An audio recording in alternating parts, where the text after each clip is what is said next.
This session is an example of psychoanalytic or psychodynamic therapy. If I were to say one thing about the psychoanalytic perspective, it would be repetition of patterns. Whether you're operating from the old-fashioned Freudian perspective or the more modern attachment theory perspective, both of those perspectives emphasize that individuals develop an internal working model based on early childhood interactions, and that model dictates to some extent that repeating pattern of the way people have relationships, as well as certain kinds of conflicts or intrapsychic problems that are manifest over and over.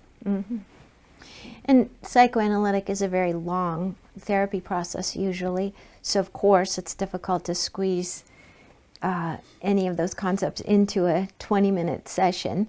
John's listening with Sarah for repeated themes, including the things she brings in, which is concern about blushing.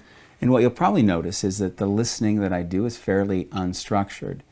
It's involving free association or saying whatever comes to mind, which is one of the techniques that psychoanalytically oriented therapists use.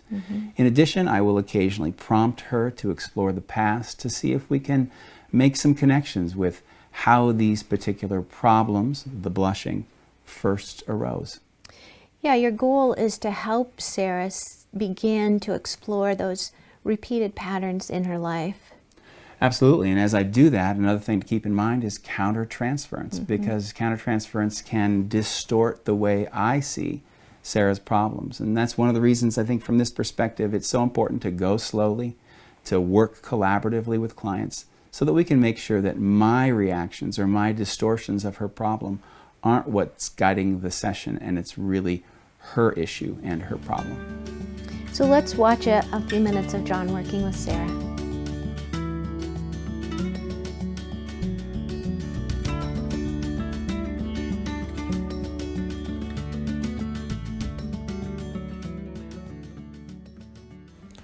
So just start with the thought of your face blushing, maybe an image of it in your mind, and then just say whatever comes to mind. Gosh, the words I feel like sound so harsh, but really I think of embarrassment, humiliation. I feel like I look stupid. Yeah, those kinds of things. Pretty harsh things. If you go back in time, starting now, but just go way back as early as you can, can you think of humiliation, embarrassment, experiences where you maybe first started having that kind of flushing? You know, it probably was when I was in college, and there were people that would say, "Oh my gosh, your face just turned red." And I actually had someone that I worked with that would say to me, "Oh, I just love to embarrass you and watch your face turn red." And I can remember that I hadn't been that aware of it, but then there was just something that it just started, you know, the awareness, I think, it just started happening more and more often. Yeah. Back in college is an early time when you remember it. Can you remember a particular time when you flushed and what was going on then? When I was in high school and the teacher would ask a question, I would feel fine answering a question and speaking up. And when I got to college, I wouldn't, because I was afraid my face would turn red. So it's just that I'd be in class and I would feel like I had something to contribute, but I didn't want to talk because I thought it would draw attention to myself. My face turning red, yeah. What might you have said that would make your face turn red? I don't know. I wasn't really worried about the content, but I think that just talking in a group, it just, I knew it would turn red, and the idea of it turning red and people thinking, gosh, look how insecure she is, that she can't even talk without her face turning red. I just didn't want to deal with it, so I sort of quit talking in class, yeah. And so we started with what causes the flushing or the blushing. And it seemed like that was related to some things in college and people bringing that to your attention. And as you focused on it more and more, it seems to have gotten less and less in control. Would that be right? Mm-hmm. Yeah. And so now we've moved to talking about some safety concerns about your children mostly, but just tragedy striking you. Mm-hmm. And again, it seems like maybe in some ways, the more and more you try to control your worry thoughts, the less they feel in control. It kind of feels like they keep getting bigger and bigger. Is that? Yeah. Mm-hmm. Yeah. They do. And I have periods of time where I don't feel this way, but, but yeah, I have a lot of thoughts of just wanting to live like a normal person and not having all these thoughts all the time in my head. And I wonder, as we're talking now, if I just kind of am living a little anxiously all the time, and that's maybe affecting my, I don't know. Yeah. I mean, that's what it feels like right now. Yeah, kind of this underlying anxiety. Something might go wrong. Something bad might happen. Something that could be a tragedy.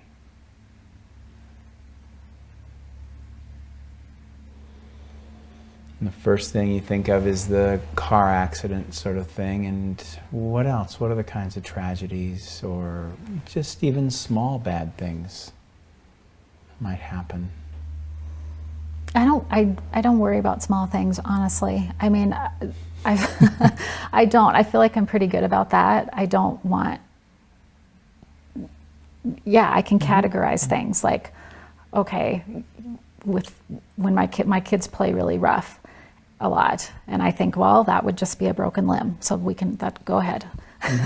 But when it starts to be, well, that could be a big head injury, then, and I think of all that. I mean, I go through the whole checklist in my head a lot. And I don't feel like, do other people do that? I mean, I don't know. I'm always questioning, like, is this crazy to be just constantly having this in my head? And I think to my kids that I hope that I appear completely calm. That's how I want to appear, because I don't want to put this on them, but you'd like to have it in your head less. Whether other people are crazy or whether it's crazy or not, you'd like to have it in your head less. For sure. Yeah. And what kinds of things have you tried? Well, I always think about, whenever I'm challenged with something, I always think about the worst case scenario, and I believe completely that I can handle anything. And I've gone through this whole list, like if I lost my limbs or whatever, I can handle anything, but I can't handle something happening to my kids. And that so when I try to approach this logically and think, well, so-and-so has made it through life without a big thing happening, and so-and-so, I mean, people just have a lot of tragedy, and so I just come back to that and feel that underlying nervousness. Yeah. And yet, if we go back to the blushing, that's not a bad thing happening. Someone speaking up in class, not a bad thing happening. And yet that feels kind of out of control too. It does, because I really hate to be perceived as stupid. And that's kind of a thing that goes way back for me too. When I was younger, I had this persona that developed that I was an airhead, and I've had to work so hard to kind of, because I think I used it for a while to my advantage, and then in college again, I had to work so hard to get rid of that whole image, and it still is kind of in there somewhere, I think. You still sort of have some fear of being perceived as an airhead, wanting to prove that you, in fact, are not. And you used the word stupid. Go with that. I don't know. I really value intelligence, I guess. I value it a lot in other people, and I don't know. I hate that I let myself have that persona for so long. It really bugs me. Mm-hmm. I feel like I could have done other things with my life if I hadn't gone with that so much. Mm-hmm. What was going on to make that seem like a good thing then? Oh, I don't know. I don't know. I mean, people gave me attention and laughed, and I don't know. What kinds of things did you do? You know, I said some silly things, like this is in 7th grade, but still when I see these people, they'll bring it up. What did you say in 7th grade? Oh gosh, really? There was something about a pen that had a calculator in it, and the battery died on the maybe it had a digital clock in it, and the battery died, and I didn't think the pen would work anymore because the battery died. And it was just a split moment thing, but everyone laughed and thought it was hilarious, and I think that's kind of when it started. And so people still, 30 years later, oh, do you have a pen, Sarah? Mm-hmm. And I can laugh. I mean, I am totally fine laughing at myself. That's not the problem. It's just, I just don't want that identity that I'm dumb. Mm-hmm. And you kept it for a while. Mm-hmm. Like a long time. Yeah. What are some other examples of? Really? Another one that comes to mind is someone told me that their aunt had had a miscarriage, and I asked her if the baby was all right. Uh-huh. So, you know, because I just wasn't, I don't know, but that was just a dumb thing to say. I didn't mean to say that, and so that's another thing people bring up 30 years later. Uh-huh. Mm-hmm. And that doesn't sound intentional? It wasn't. The pen and the miscarriage comment. No. And yet one of the things I kind of hear you saying is, well, that's embarrassing, but it's even maybe more embarrassing that you kind of took on that identity. Mm-hmm.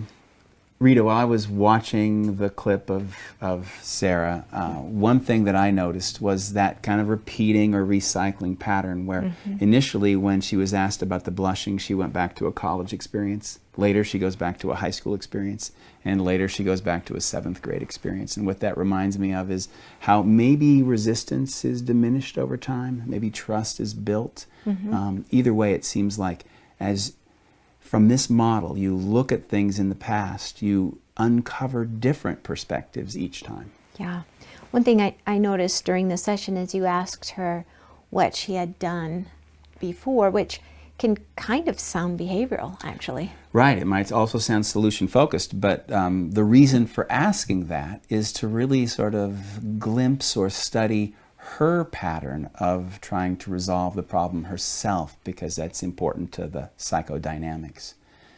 And you know, in addition, I felt the impulse at one point, like maybe I should have asked her, what do you think I think of you? Which would be a question that's very psychoanalytic because it kind of pulls for the transference that might be happening in the session between Sarah and me. Which maybe would have worked or maybe would have been a little early for that kind of reflection. Absolutely. Yeah. So the next clip picks up right where we left off. Exactly. So let's watch.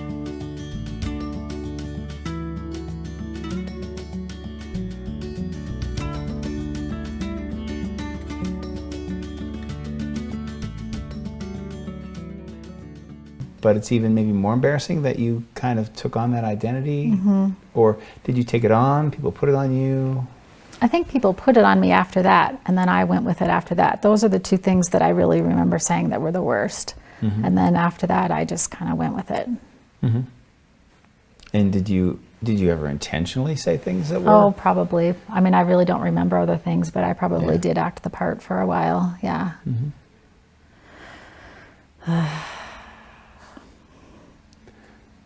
As you talk about it, it seems very, not really unsettling, but just like you. Yeah, it makes me cringe. Yeah. How about even before 7th grade? anything where you felt like you were perceived as stupid? No, I was pretty smart, really. So, no, it was kind of a middle school thing. Mm-hmm. Somehow you carry on this sort of remnant from middle school, that people might see you as stupid, and that carried into college, and even now you feel that the blushing might be related to that thought of maybe I'll be caught looking stupid. Yep. And the theme with your children is maybe I'll be caught unprepared. Maybe tragedy will strike because I'm not prepared. Well, when you say that, it makes me think that, yeah, what if I wasn't worried? Would that make the odds go up that something could happen?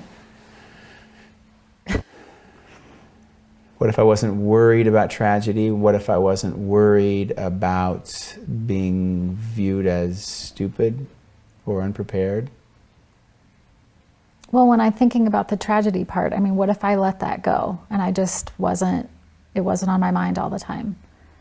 Then maybe that would make the odds of it happening go up. I don't know. It sounds ridiculous when I say it, but... Yeah. But you hear this sort of belief in your mind, maybe worrying about the tragedy helps prevent it. Yep. I think that somehow that's what I think.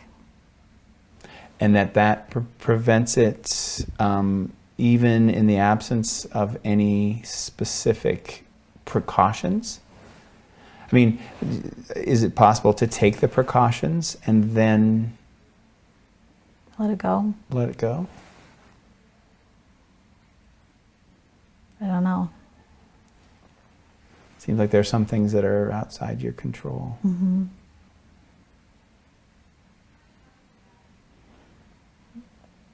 Yeah, I don't know. It feels like if I let it go, then what does that mean? I don't know. What does it mean? It feels a little bit like, now am I being careless if I just let it go? And what comes to my head is, do I love them less if I just let it go? Which sounds really weird, but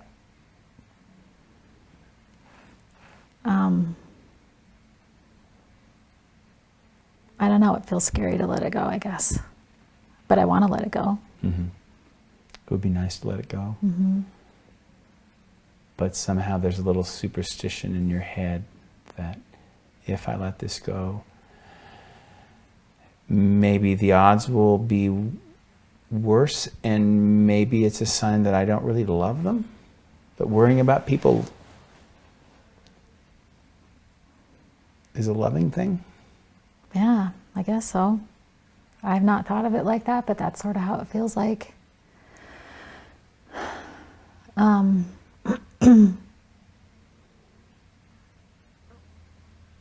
Yeah, it feels that way. I mean, it sounds so illogical, but that's how it feels right now. But that sort of feels, and when you just go with that thought of if I worry, then it's love. It's a sign of love. Where do your thoughts go? If I worry. Well, first, I feel like my love for them is so much more than worry, so I don't equate worry with love. But if I were to just let things go, I perceive other people having more normal thoughts in their head, and if I perceive like just letting my kids get in a car and just go somewhere and let it go, I let them go in car. I mean, I do. It's just hard for me.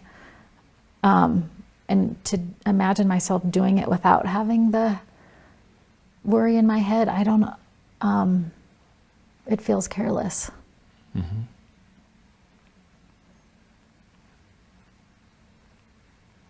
And what does careless mean?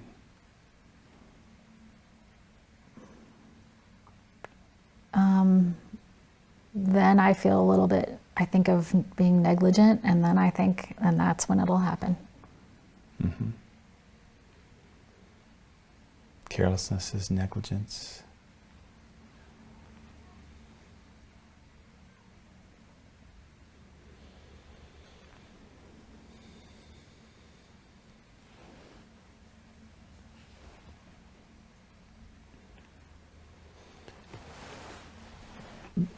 Just keep talking about, just talk your thoughts, even as we sit here, whatever comes. I just feel like I'm in this, I'm stuck. Like I want to stop worrying. I want to live and not live with all this fear. Mm-hmm. But I feel like I'm bound to it. And I'm just stuck all the time. Mm-hmm. And I want to be able to think about other things and not be thinking about what kind of car my friend's mom drives, and is she going to text or talk on the phone while she's driving my kid, and what about the other person, and Mm-hmm. and my husband, and you know, and I mean crazy things. Like I sometimes will, without anyone knowing it, because I think I read that being on the left is more dangerous, so I'll switch and make sure they evenly ride on the left and right, and if I put one of them on the safer side, does that mean I love him? I mean, the thoughts are just crazy. Mm-hmm. Yeah. Yeah, it's embarrassing when I hear myself even have these thoughts out loud. Kind of makes you want to blush. I know. I feel like I keep this part, like I try not to let people know about it because I know that it's kind of crazy. And I don't want to put it on my kids. I don't want them to have to live with that. Mm-hmm. You spend a lot of time really protecting people. Mm-hmm. Mm.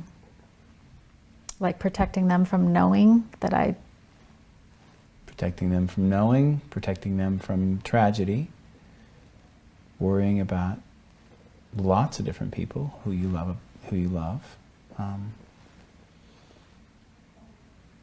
Who protects you?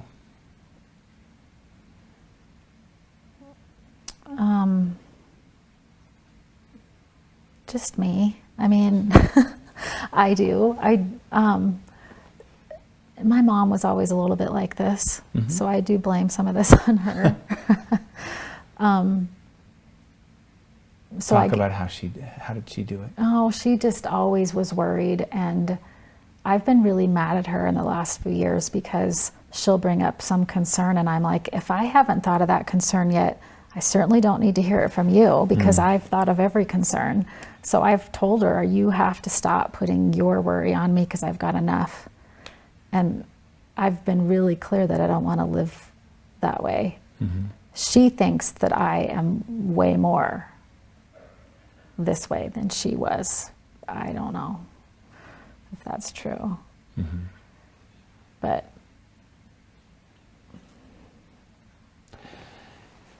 so some of it you feel like you've gotten from your mom over the years, and that she was a little bit like this. You're not sure, maybe she's even more than you or less than you? I don't think she tried to hide it from us. She just sort of explicitly worried about your safety? Yeah. You and your siblings? My sister and my brother. Yeah, I don't think she tried to hide it from us. I am really determined that my kids will live a fun life. You'll not only protect them from tragedy, but you'll protect them from their perception of you worrying too much. Right. You know, Rita, as I watched myself working with Sarah, one thing I noticed is I didn't really do any formal interpretations.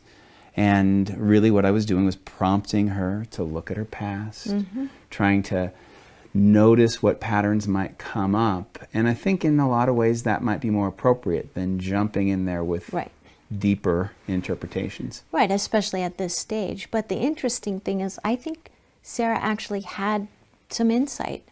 And you could kind of feel that in the tape as you watched. Right. Yeah. She was working away, and I did notice that toward the end, Rita, the mother came up.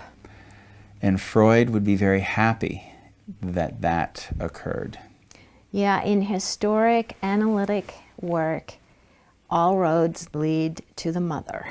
But in reality, we know that it's not just the mother. It's the mother and the father, the caretakers, other significant people in the person's life that somehow shaped that internal working model that eventually causes some issues or difficulties to repeat themselves.